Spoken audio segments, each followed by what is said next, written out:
Okay. But you need to tell me when I need to start talking, right? So Matt's going to tell me that when he sees.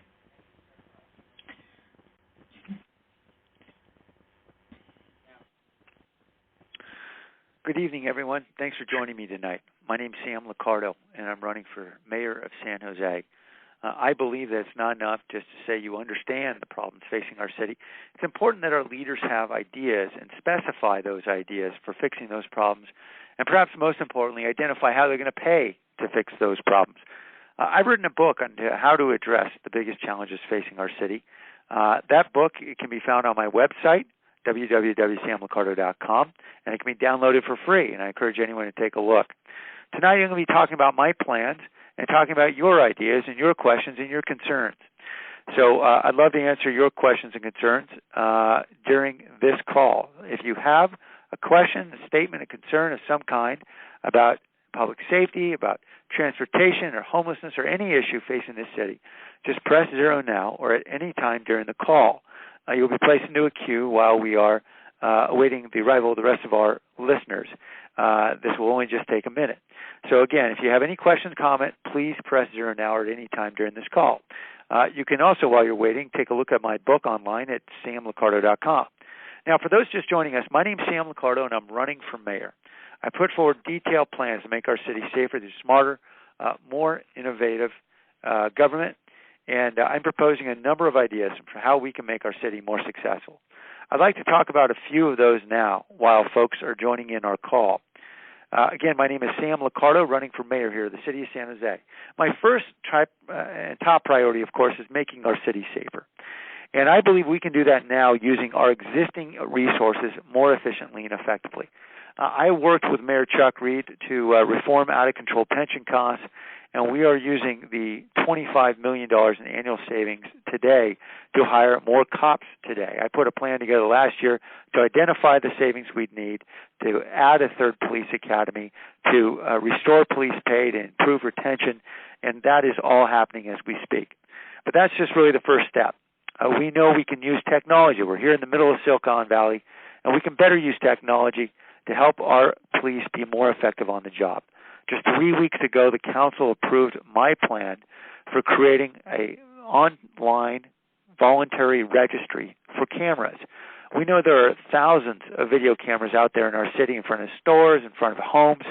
Police have no idea where they are, and if there's a crime nearby, they don't know who to call to ask for permission to look for the videotape. So this registry is a simple idea. That is, people who own video cameras who want to let the police know that they've got a camera can do so by signing up online, and the police will then know who to call to ask for permission. It's an idea that enabled Philadelphia to enact or affect over 200 arrests in just the 2 years that they've deployed that system, and in fact it costs very, very little to deploy. There are many technologies like this, simple and more complex. We know that data analytics is a tool that's used in many companies today to anticipate economic trends and weather trends.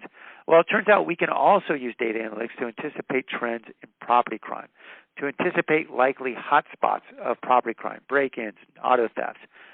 And with that data, we can better deploy our scarce police officers to those neighborhoods to be able to anticipate those problems. Where we've seen in L.A. County where they deployed that technology and they reduced burglaries almost 15% in several precincts where they deployed it. So again, my name's Sam Liccardo. I'm running for mayor of San Jose. We're awaiting other callers to join us. I know we've got several folks in the queue. If you have a question or comment at any time, just press the number 0. Thank you for joining tonight, and I look forward to hearing your questions. Public safety is at the forefront of many folks' minds. And I'm just talking about a few of the ideas that are in my book, which you can see at www.samliccardo.com. And I want to highlight a few of these ideas just to get them out on the table. Folks can certainly comment about these ideas or ideas that you might have. In addition to technology, certainly we can use old innovations to make our city safer. One familiar innovation that was brought to us by Chief Joe McNamara when he was the chief in the 70s and 80s, and fortunately we just lost Joe about a week and a half ago.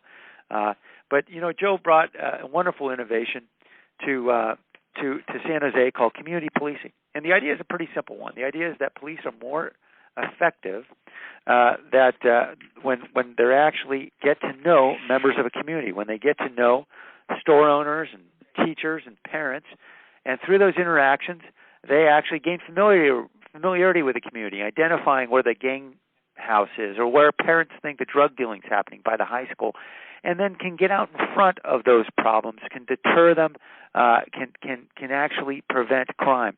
Well, community policing doesn't happen enough in San Jose today because we are forced by a union contract to move officers out of neighborhoods as often as every 6 months. So officers are not developing relationships in the communities that they're serving. Those relationships are severed by this rotation, this shift rotation of officers. And I want to restore community policing and get rid of that 6-month shift rotation because it's undermining the trust and relationships that we know our officers can build if they stay in a neighborhood and continue to serve there. So we've got a lot of questions in the queue. I'd like to take a question now from Felice. Felice, I believe you have a question. You're here in San Jose. Welcome to the Teletown Hall. Hi. Hi, Sam. This is Felice, and I have a question about something I read in your plan. I read about not using fire trucks to respond to medical emergencies and instead using smaller vehicles, medically equipped vehicles. And it made me wonder how we ever got into the practice in the first place of responding to a heart attack with a fire truck and a full crew. And I was just wondering if you could shed any light on that. That's a great question, Felice. I actually I had a long conversation with a couple fire chiefs about how we got into this. And apparently back in the early 90s, it was roughly 1991, when a fire union contract mandated what they call minimum staffing standards. And they required that every single call, every truck, every engine would have at least 4 firefighters on it. In fact, some of them had 5, depending on the apparatus. And so as a result, we were responding to complaints of heart pain with 4 or 5 firefighters on every truck or engine. When, as we know from many cities throughout the country, we could be deploying a single paramedic and a firefighter in a van or a small truck and get to the scene much more quickly, and most importantly, conserve our human resources so that we can then respond with the other 2 firefighters to another complaint of a medical emergency, and that way obviously improve our response time, improve our ability to serve the public. And so, the challenge is we are allowing these union contracts to dictate how our fire chiefs deploy our firefighters, how our police chiefs deploy our police officers. And we need to put the responsibility back on the chief who understands how best to run their own department. And so I want to get these provisions out of the union contract and allow our chiefs to have control again about deploying their own women and men in the most effective way to serve our residents. We know in cities like Phoenix and Portland and Tempe where they are deploying these 2-person vehicles, and in fact, we've even started a pilot here in San Jose. But to be effective, this 2-person squad car response has to be deployed within a relatively limited geographic area, and then we can really improve our medical response times. We don't have to keep responding to medical emergencies like we did in the 19th century responding to fires. Today we are seeing that over 90% of our emergency calls to the fire department aren't for fires, they're for medical calls. And so we need to deploy a 21st century fire department that responds to medical emergencies with more nimble units. Felice, did I answer your question? Yeah, Sam, that makes a lot of sense. And I also just want to thank you for engaging us in this way. This is a very cool format. Well, thanks, Felice. I appreciate you participating in the Teletown Hall. And thank you for your interest in how we can be safer here in San Jose.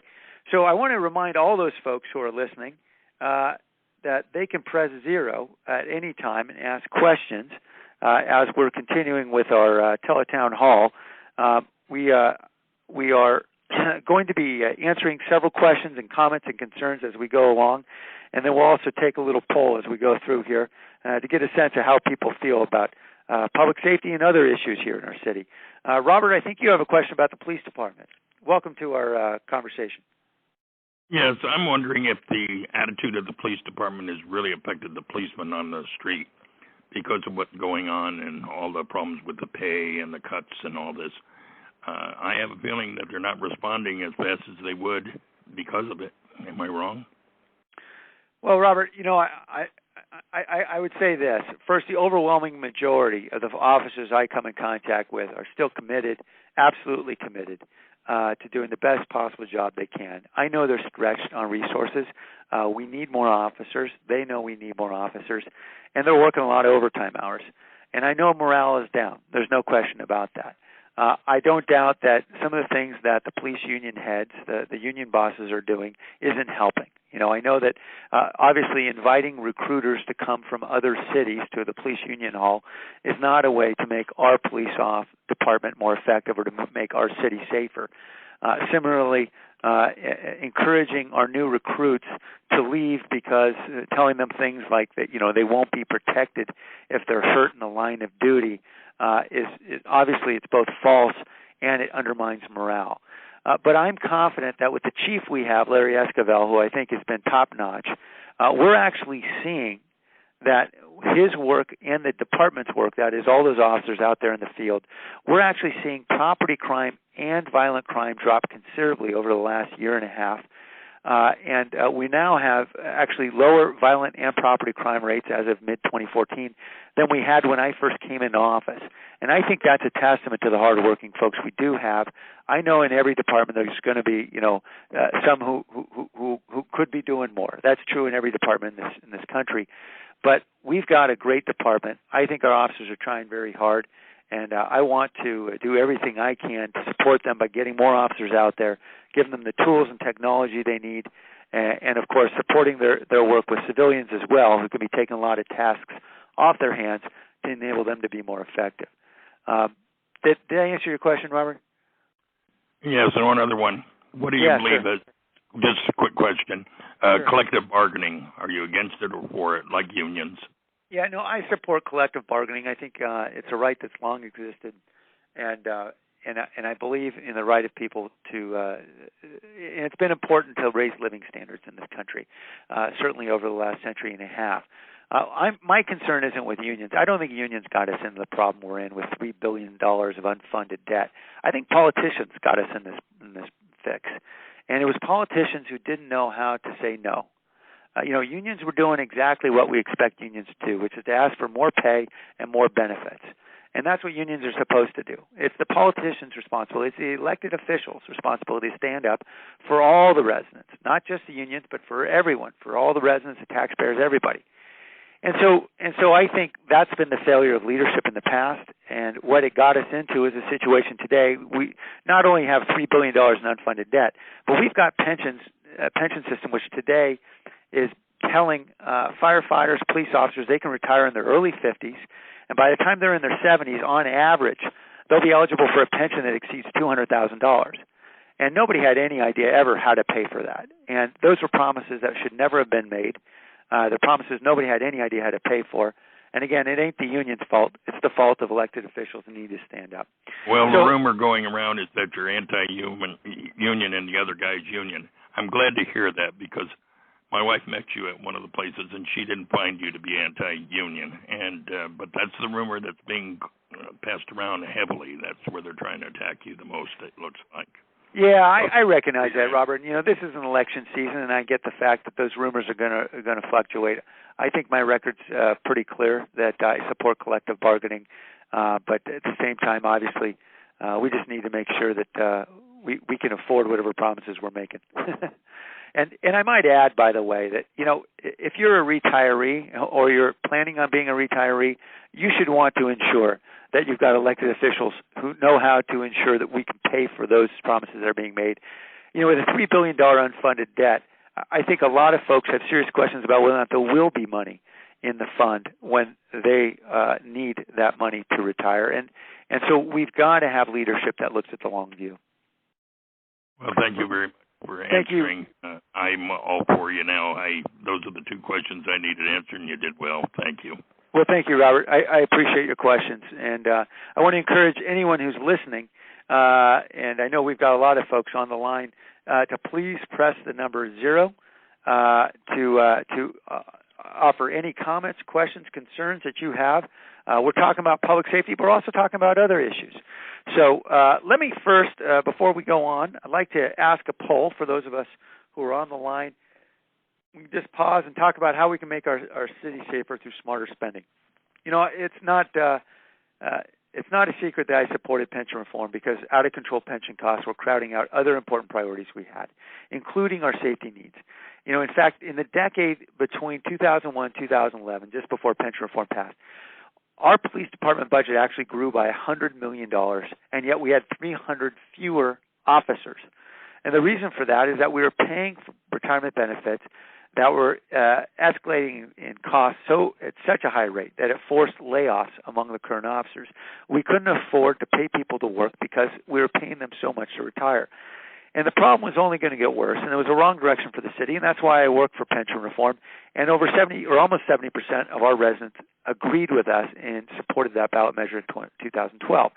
We're using savings from that reform measure. It's now been $50 million over the last 2 years. And we're using that savings to hire more officers and retain officers with higher pay. My opponent in this race voted for large increases in pension and retirement benefits on 7 occasions, and it said that that officers are under-pensioned in this city. You know, that kind of approach, I believe, is going to send us right back into yearly deficits, the deficits we had chronically for many years, unlike the surpluses we've had for the last 3 years. It's just going to force more layoffs and cuts to services, in my view. And, of course, our kids will pick up the tab. So I want to hear from you. If you think we can improve safety by spending smarter and pushing forward with fiscal reform, please press the number 1. If you think we need to go back to those pension retirement benefits that had been paid and promised for so many years before, please press the number 2. And while we're waiting for results, let's go on to other questions. And while we're, while we are taking questions that are lining up in the queue, I just wanted to tell you about one other important initiative that we're launching today, and I want to expand as mayor to help keep us safer. We have just graduated an entire class of community service officers. Community service officers are civilians. That is, they go through the police academy, but they don't wear guns, they don't wear badges, and they don't ride around in police cars. They have special patrol cars, and they respond to less serious, less urgent calls, and they take on tasks like taking reports, for cold burglaries where a burglar has left the house 6 hours before, or lifting fingerprints at the scene, or handling traffic issues. They can deal with those kinds of issues and help our police officers be more efficient, be more effective, and, of course, focus our officers on their highest order tasks. And, of course, we know that begins with neighborhood patrols because we know that neighborhood patrols are the most effective way of keeping our city safe.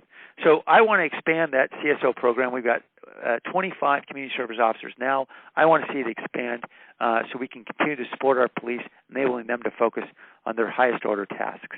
In the meantime, we do have a question from Joe. Joe, thanks for joining our teletown hall. Good evening, Mr. Liccardo. Hi, my Joe. question is, given the current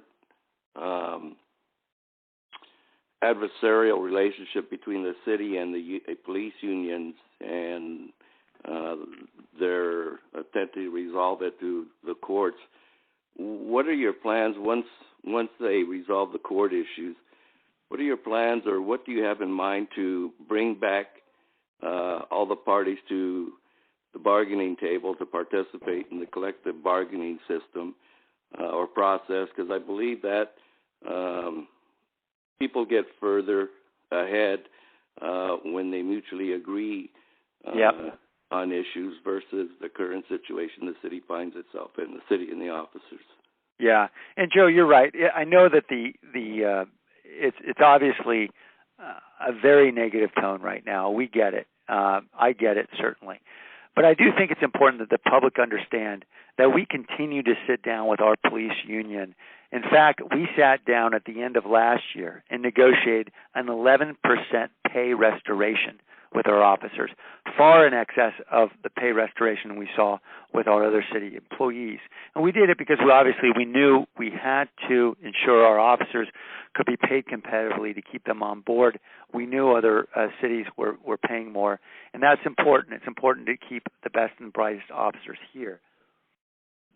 And so I'll continue to focus on negotiating pay increases. And while we're doing it, obviously, we'll find some room for agreement in doing that. But obviously, I want to also negotiate some concessions. I want to ensure, for example, that if officers are trained here and taxpayers are paying the bill for training them, that if they're going to take off and go to Los Gatos or Mountain View within a year or two of being trained here, that they better take some debt with them and have Los Gatos or Mountain View pay the taxpayers here in San Jose for the cost of their training. Those kinds of things I think are places we can get to in an environment where we're restoring pay, and we can get some other concessions that will help protect taxpayers at the same time. I'm sorry, Joe, you were about to say something. I think I cut you off. No, I agree with you. I think you get far more done, and it's more palatable for all the parties involved when you're able to sit down, as you have in that increase for the officers. And that, as a citizen and a taxpayer, is more of what I would like to see versus the negative tone that we're seeing now. Yeah, I can appreciate your feelings, Joe, and particularly since that's what you see in the media, obviously, is the head of the union, Jim Unland, will say lots of things that perhaps aren't terribly happy about whatever the state of the city is. And I get it. This is an election year. There's a lot of political posturing going on. That's what happens. I suspect after November 4th, we're all going to sit down. I guarantee you the first thing I'm going to do is reach out and call the head of the police union and all of their board and say, I want to sit down and talk. And anyone who's willing to sit down with me, I'll listen. And but I'm going to tell it to them straight. Unlike other elected officials in the past, I'm going to give them something they haven't gotten, and that is the truth. I'm going to tell them, look, we're going to work to restore your pay as our budget allows, but we're not going to go back to those benefits that people, suggested they could somehow or another pay for that nobody had any idea how to pay for. That got us into a $3 billion hole. So I think it's important if we start with the truth, then we can build a relationship based on mutual respect. And we'll find ways to get them what they need in terms of restored pay within our means.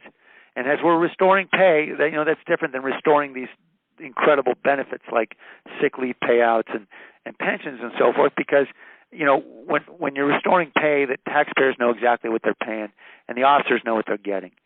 With these benefits and really complex actuarial formulas that are used to calculate the cost, nobody really understands what they really cost until a decade has passed, and by then the bills come and due. So that's why I think we really need to focus on the pay line and really get back to working together. Thank you for your answer. Thanks, Joe. Thanks for your participation in the Teletown Hall. I know we have a question from Alicia. I think she wants to talk about something other than police, which I certainly welcome because I know that public safety is on everyone's mind, but there's a lot of other issues here in the city. Alicia, welcome to our Teletown Hall. Good evening, future mayor. My name is Alicia. Thanks for your optimism, Alicia. Yes, I live nearby to the city of San Jose City Hall, and what is bothered me is people. They have been calling me, and 100 times I'm requesting to, for voting to the other people. It's not because they are bad people, but I don't want my city go broken. Yeah. For the pension, that's it. I cannot. It's bothered me because we have a lot of needed, and we have needed in housing for most of my clients, and it's bothered me because it's too much money.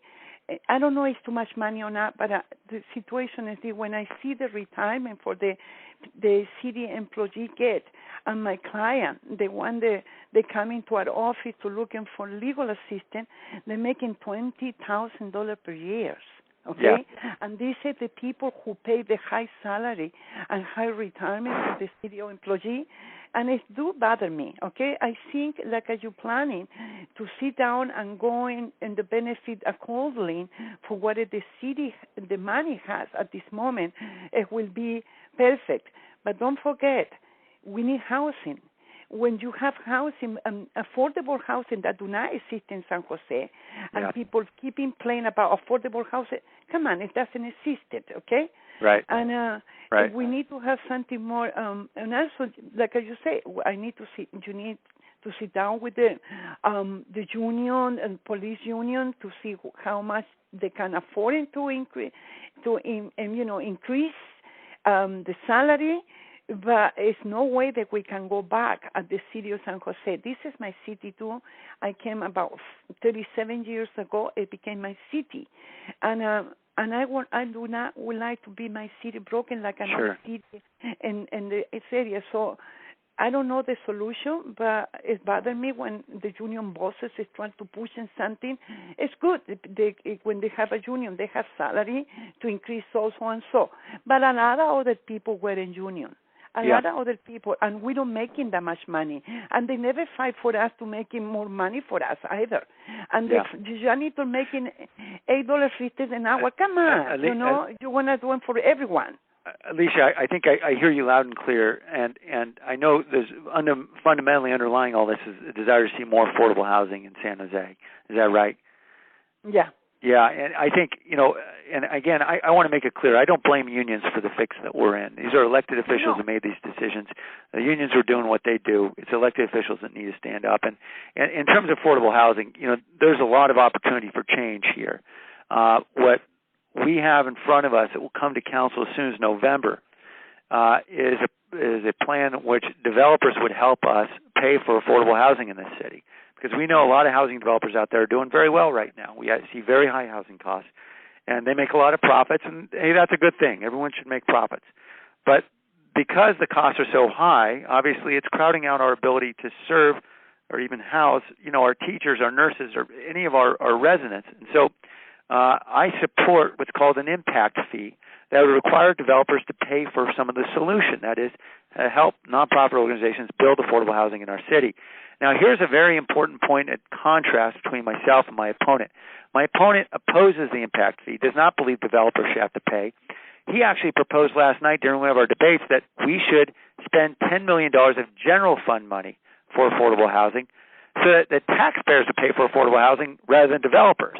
Now, I think taxpayers are already paying enough. We have been paying enough already, okay? Absolutely. And we need to restore services with general fund money. We need to get libraries open. We need to be paving roads. We need to get police officers out there. Now, I said $10 million. I meant $10 million a year is what he proposed. He actually proposed the creation of a $100 million fund. Hey, that's a nice idea, but nobody has any idea where that $10 million a year would come from. What programs would you cut in order to pay for that $10 million for affordable housing? And so I just think that's a non-plan. If you can't clearly identify how you're going to pay for that $10 million, what programs are going to cut or what taxes are going to be increased, then it's not a plan. What is a plan is what's coming before the council in November and what I support, which is developers who are profiting from these high housing costs certainly have an obligation to help us with the solution. And I want to make sure we have an impact fee that enables us to build the affordable housing that our city needs. And so I hope you'll come down and support us in November when we make that vote. Of course we will, my whole family. Great. Well, thank you. And 100 women we vote. Okay. Yes, absolutely. Okay. Alicia, thank you so much for participating in the town hall. And I wanted to report the response of our poll so far. Very strong support, 88% supported pension and fiscal reforms moving forward, 12% supported retaining the old pension retirement system. So we now are turning to Michael. Michael is on the line. He'd like to join our teletown hall. Michael? Yeah, this is Michael. Welcome. Thank you. My question is, the thing I've been bothered about as far as San Jose goes is the cleanliness of San Jose. Yeah. And the roads and just the upkeep, the general upkeep of San Jose. I mean, here, I know the property taxes are huge here. Yep. I know that they talk about Prop 13, but I don't care. There's a bunch of new homes that have been built in the last 20 years. So, I mean, other places can afford it. I'm sure San Jose can afford it too. And I wanted to know what you thought about that. Do you think there's enough being done to clean this place up? Well, we can certainly do better, Michael. And I think, what struck me most is as you drive off the freeways and you drive in those off-ramps into town, the sort of the gateways into our city, and you see trash and graffiti, and you just think, oh, gosh, my friends, my visitors, relatives have to get this impression as their first impression of San Jose. And obviously it's not the city we know and love when we drive off those off-ramps and see the trash. So I actually launched a program just last week on that very topic. We've got we got thousands of homeless in our city, and it's an incredible moral tragedy that we have so many homeless. But there's a great nonprofit that's working, in part of our eastern part of my district called Downtown Streets Team. And I've helped to bring them down here from Palo Alto, and they were engaging dozens of homeless residents in the creeks in cleaning up the creeks, cleaning up surrounding neighborhoods in exchange for affordable housing and in exchange for food vouchers and for job training. And we were able to move over 50 folks into permanent housing, cleaning the creeks they once lived in, and now also cleaning surrounding neighborhoods, and several dozen more are in transitional housing, and it's a great success. So the challenge, of course, is finding the money for the program and expanding it. And so what we're launching just last week is you're going to start seeing signs at these off-ramps that'll say, "Welcome to San Jose," brought to you by TiVo, or Beautification brought by TiVo or Ernst & Young or some other company. And that's a sign that says, I went and hit up their company for money. And their company was willing to contribute to keep. Why not? Absolutely. We've got a lot of great employers who want to see this trash and graffiti eliminated. Yeah, they want to feel good about the city too, right? Absolutely. Their employees work here. And so we got TiVo and Wells Fargo and Ernst & Young to participate as pioneers in this program. And they're paying to get Downtown Streets Team out there cleaning up various off-ramps and planting flowers. And we're going to start small. We're starting with 3 off-ramps now. And we're going to expand this citywide as we get more companies signed up. And it seems to be very promising. It's a way to get more folks housed and beautify our city. So I'm going to keep working. That takes care of 2 problems. Well, I wish it took care of all the homeless. We know it's a much bigger problem. It's going to take a lot of solutions. Yeah, well, I live in Near Creek, and I live in Willow Glen, and I know all about the homeless problem. So, and there's just a lot of people coming through. Yeah, there are. And I'm sorry you had to learn about the homeless problem in the way you have. I know it's, there are a lot of human beings who are in dire need right now, and it's creating a huge impact in terms of health and safety and everything else. But I know there's some people amongst them that aren't, quite right either. Yep. No, you're right. The other question, the other thing was about water, and I know you were talking about water the other time. You were talking about what I was thinking about is the recycling water. Now, all the new construction in San Jose that you have permitted for, do the businesses require to have some kind of line or something for reclaimed water to use? Yeah, we for many developments, we were requiring them to contribute to help us build out the recycled water system, the purple pipe system that you see. Right. And that system is very extensive currently. I don't think that the future, though, is in building out that purple pipe system. I think we can create a more sustainable recycled water system by actually purifying recycled water to a very high level of purity and then replenishing our groundwater aquifers with that recycled water. And we're seeing that happen in Orange County. We're seeing it happen in El Paso. And that saves us all the money of building out this separate system. And it actually creates a more stable, reliable source of water, which is right underneath our feet. So we're not having to rely on the state and federal government and their crazy politics for deciding how water gets allocated in the state of California. And so, we're off to a good start on this. We've got an advanced water treatment plant that is up and running this year that's purifying about 8 million gallons a day. I want to expand that and then start the groundwater recharge or groundwater replenishment as soon as possible. And I'd like to see if we can do that within the next 2 to 3 years. So I think that's going to be critical for our long-term sustainability. I think that's a great idea. But do you lose federal funding if you don't do the purple pipe thing?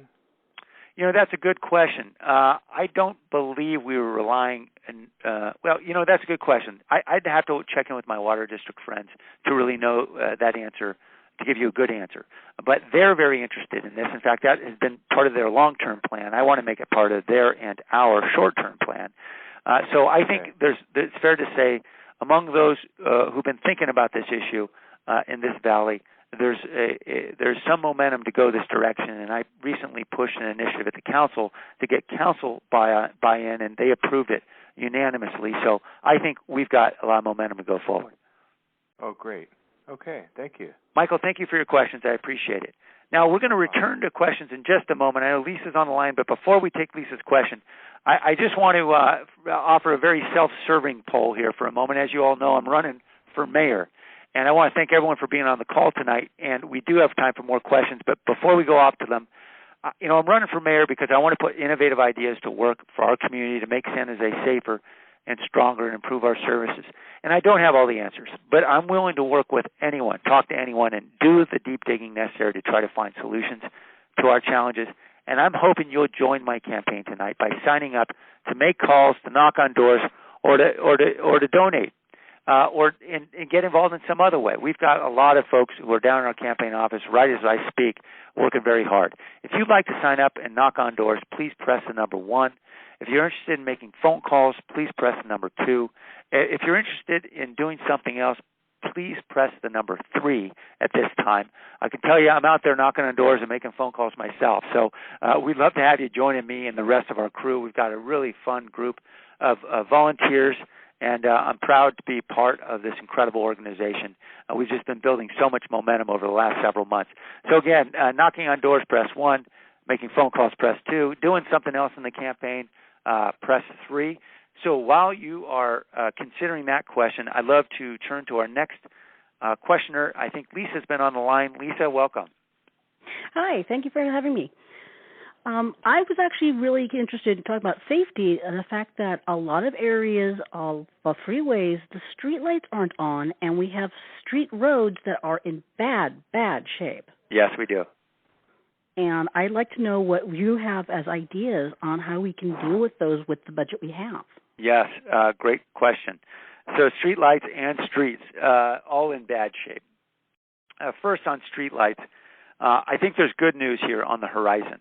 And that is, first, we are rolling out a program that is going to ensure that 40% of the street lights in our city, or a bit more than that, are going to be switching from those yellow, awful sulfur yellow dioxide. Sulfur, yes. Yeah, sulfur dioxide, I'm sorry. Yeah, to white LED lights. And those will produce some energy savings for us, some cost savings, and, of course, improve the lighting of our neighborhoods, which is the most important thing, of course. And that keeps us safer, certainly. And so that's being rolled out along East San Jose and South San Jose. And in the meantime, I'm trying to push a pilot program with any of several companies that may be interested. Philips is one key company that's very interested, in which they'll actually build what they call smart poles for us along key corridors where they can take advantage of a lot of cell phone traffic, that is, a lot of data traffic, and they'll build new light standards for us for free. And they'll install the LED lights, and they'll even retrofit existing lamps with LED lights if we allow them to build those street lamps on our streets. Now, what do they get out of it? Well, what they get out of it is they install small cells on those poles. Cell towers. Yes, exactly. They don't put up the big towers. They put on small cells. And so they just look like regular street lamps, although they're a little fatter, I guess, than some. But they've got cells on them. So, that, in fact, we don't even need those big towers if we have enough of these dispersed small cells in the city, and it can actually vastly improve cell phone reception and handle the large data traffic increases that we expect over the coming years. And so I'm pushing to see how we can get moving on this Philips plan, because obviously it costs us no money. We get a lot of benefit out of it. And we can also improve lighting in the city while we're improving our cell phone reception. All that's good for us. Philips can make money off it. That's fine with me as long as we get the benefit. So I think there's a lot of positive that's going to be happening. I'll be pushing forward aggressively on that smart pole program, whether it's with Phillips or another company. I don't care. I just want to make sure we get a good deal. The streets, of course, are another matter, and that's a much bigger challenge. The good news is this year we'll be spending enough money for the first time since the Great Recession. We'll be spending enough money to at least maintain the current condition of roads without seeing them decline any. We'll be spending about $45 million this year on road repair and repaving. Typically, we were spending $20 to $25 million in past years, which was a hugely underspending on the need that we had, which was about $100 million a year. Yeah. And so you saw that out there. I'm in the East Hills. and the roads out here have gotten some dangerous potholes in the areas on the streets, and so it's one of those big concerns. If you want safety, that's one of them. No, I agree. I mean, I'm a cyclist, and we lose cyclists in some of those potholes, and they disappear for months. They're so big. So we've got a lot of work to do. So what I've been pushing on a couple of initiatives. One is using our scarce resources more effectively. We know there are techniques, for example, cold-in-place recycling, where rather than bringing pavement in from hot pavement in from another site, you can actually grind up the pavement in place, and mix it with recycled materials, rubber tires and other materials, and then lay it right back down in place. And not only does it save energy and greenhouse gas emissions, it's about 30% cheaper. So we just started doing this along Monterey Road and South First Street. You may have seen the repaving there. Okay, And I want to do this citywide and really expand it. It seems to be effective and it seems to be resilient. It obviously we'll know more in the coming year or so, but it really saves money and helps us pave more roads, and that's the critical thing. So I'll be pushing hard on that, and obviously as we're able to get these fiscal savings in place, we'll be spending that money on safety and roads and everything else. To give you a sense, that roughly $80 million gap we had annually in road repair and maintenance, there was an obvious cause for that.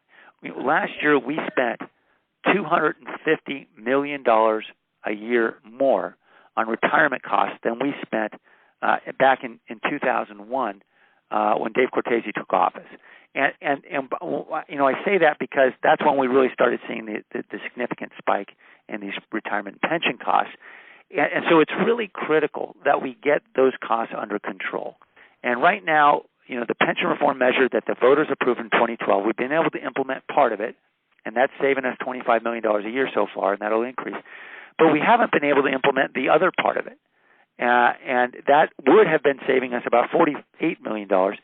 And it's those savings that are critical. And the reason why we haven't been able to implement it is because the union sued us after the voters approved that measure, and it's still tied up in court, and it's in the appellate courts now. And it's an important point of distinction here. I've said very clearly that I'm going to stand up, support the voters' will, and protect the voters' will against the union lawsuits. And Dave Cortese said he will not. He is not going to continue to defend that measure, Measure B, against union lawsuits. And so this is important in terms of our ability to restore services in the city. And so we've got to have the money to be able to do the road paving and everything else we need. Yes, we do. Yeah. All right. That's the answer I was looking for. Thank you very much, sir. Well, thanks for the question. I appreciate the question. It's a very important one. Hey, I want to encourage everyone who's on the line to please press the number 0 if you would like to participate in our conversation with a question, a complaint, a concern, whatever it might be. Don't hesitate. It can be on any subject as long as it relates to the city of San Jose and our future here. I believe O'Hare is on the line. O'Hare, welcome.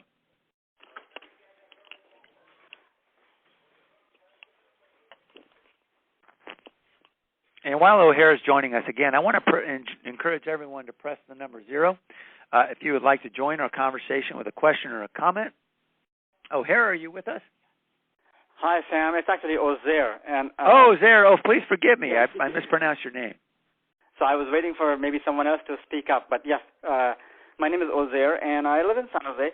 I was wondering if you have compared San Jose with other cities of similar size. Because what I always wonder about is we have a booming tech industry here, and the city gets a lot of revenue from that. It also gets revenues from high property taxes, Prop 13 notwithstanding. we still are doing much better than other cities in other states of a similar size.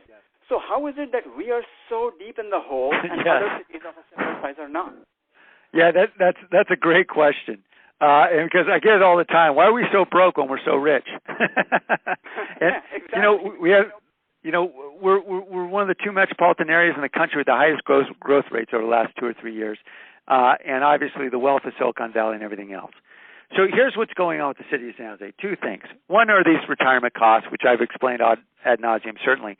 But what's unique about San Jose is we're actually truing up the assumptions and lifting the veil that has shielded that shields many cities from the reality of these costs. We're actually truing up to pay these burdens in real terms today. We know there are other funds, particularly CalPERS, that have far greater unfunded debts, and they are not completely truing up those costs to reality. That is, by using some assumptions to hide the amount of the cost. For example, if you assume that your pension funds are going to have a very high rate of return in investments, then you can just pretend that a lot of costs go away. So it's an easy way to sort of imagine that you have to spend less money paying for pensions. Well, we didn't want to imagine that because we know if we do, we're going to end up in a much bigger hole a decade from now. And so part of it is we are being as forthright as we can about the extent of our costs on the retirement side. And other cities are starting to catch up with that as well, and their costs are rising. And so other cities are going through the same painful convulsions, particularly San Diego went out there with us as well. Now, in terms of really the revenue side of this, what we know is that businesses provide a huge net gain in terms of the general fund revenues. They pay much more in taxes than they use in services. And although our residents pay lots of taxes, most of those taxes overwhelmingly go to the county and the school districts and the state. We get a small fraction. We get, for example, 1 penny for every 9 cents that is paid on sales tax. We get only a fraction of property tax, about 11%, I believe. And so most of that money goes to other jurisdictions. So really it's businesses that pay for the general fund that pays for our services. And San Jose is, and this is an important point, San Jose is the only large city, the only major city in the United States that has a smaller daytime population than nighttime population. What do I mean by that? I mean that we are the bedroom community for the rest of the valley. People live here and they work in other cities. And they work for wonderful companies in other cities that pay lots of tax revenue to those other cities to our north and to our west. And precisely because of that, you will see jobs to housing ratios in those cities which are as much as 3 times or 4 times higher than what you have in San Jose. And so the critical solution is we've got to get more companies here hiring here. And although we've got great companies here like Adobe and Cisco and others, given the size of our city, 1 million people, we need more. And so that's why I've been very aggressively moving to find ways to attract companies to grow here when they're here and certainly to move in. And we've had some success, I think, in the last couple of years. A lot, too, I think, to brag about. We've seen headquarters moving in North San Jose, companies like Polycom and LSI. We've seen huge expansions with Qualcomm and a big expansion with Samsung. They spent $1 billion on their expansion. Lots of new employees, which is great. Those expansions came because we had to cut a lot of transportation impact fees and other fees to get those projects moving forward. And in my own downtown district that I represent, I pushed hard on a parking incentive because we knew that parking costs were keeping a lot of companies from moving into downtown. And I said, look, let's just find a way to allow our empty parking garages, because we had huge vacancy rates in downtown. You may recall in 2010, 2011, maybe 30% vacancy. And I said, look, we got a lot of vacant parking garages that are public garages. We're not getting any revenue from those. Let's just allow employees of any company, any small employer that signs a lease in the downtown, let's give them free parking for half the term of their lease and see what happens. So we launched a program, and what we've learned is now 3 years later, 161 employers took advantage of that program. And we have leased up 700,000 square feet of office and retail in the downtown to employers taking advantage of that program, moving 1,700 employees in. It has been phenomenally successful. We just had our largest employer and the 161st employer to sign up. That's the Mercury News. They moved their headquarters into downtown after being absent for half a century. And most of those companies moved in from outside San Jose. So that's all been a real positive. And I want to do everything we can to help those companies stay here and grow here. And that means working with them to address their concerns and ensuring that they have whatever they need to continue to hire here. So really that's my plan around, a bit of my plan. You can certainly see the much larger plan I have for growing prosperity, particularly broadening prosperity in the city, because we know lots of people are doing very well, but too many people are struggling in this economy. And so I laid out an extensive plan for broadening prosperity in the city in Chapter 3 of my book, which you can download for free on my website, www.samliccardo.com. You can just go online. You'll see the plan there. You can download it, take a look. Chapter 3 is where I really talk about how we can expand our tax base, broaden prosperity, and really improve quality of life for thousands of our residents. I know that was a long-winded answer, Osair, but did I answer your question? Yes, you did, and very well, too. Thank you very much. Oh, thank you very much, Osair. Thank you for participating. And I really appreciate everybody participating in this telephonic town hall. It's been a great opportunity, certainly, for me to engage with many of you about issues and concerns that are topmost on your mind. I wanted to let you all know that I care about ensuring that every voter knows exactly what they're getting at the polls when they choose to vote for me. And that's why I put out a 140-page book about everything I plan on doing, everything ranging from the budget to safety to creating job opportunities for many struggling residents to what we're going to do for kids in terms of restoring after-school programs and jobs programs for at-risk youth in the summertime, a whole set of initiatives. Most importantly, I tell you exactly how I'm going to pay for it, so you know exactly what you're getting into when you make your vote for mayor. I hope you'll take the time to look at that plan, that book, and certainly send your questions to me at sam@liccardoformayor.com. Any concerns, questions, observations, I'd be interested in your new ideas. We need everyone's ideas to tackle the tough challenges we've got ahead. I want to thank everyone for joining us tonight. The engagement level of the residents of the city of San Jose always inspires me. I know not all of you came to this call supporting my campaign, and probably some of you still have some questions before you make up your mind, and that's fine. But I'm grateful for your willingness to participate in this dialogue. For more information about me and my book and my campaign, please visit www.samliccardo.com. If you have interest in joining us, we'd love to have you on board. Send me an email at sam@liccardoformayor.com. Let me know what you'd like to do, and we'll have somebody reach out to you right away. Together, we can move San Jose forward with smarter government and a safer city. Thank you, and good night.